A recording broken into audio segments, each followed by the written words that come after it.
সামির ছিল খুব সাধারণ এক গ্রামের ছেলে।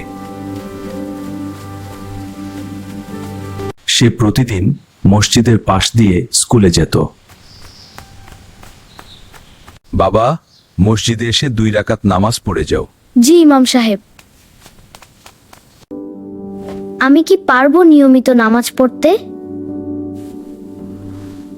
সেই দিন স্বামীর প্রথমবার 2 রাকাত নামাজ পড়ল।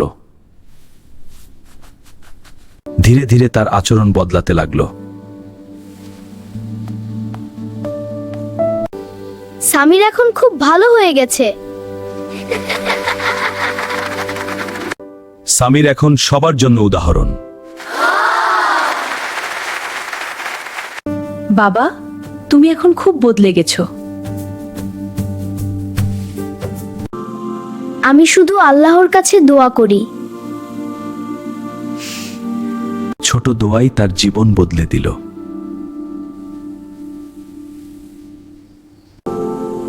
আল্লাহ ছোট দোয়াকেও ভালোবাসেন।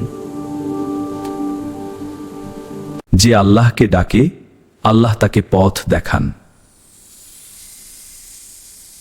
আসসালামু আলাইকুম। ওয়ালাইকুম আসসালাম। হ্যালো সামির।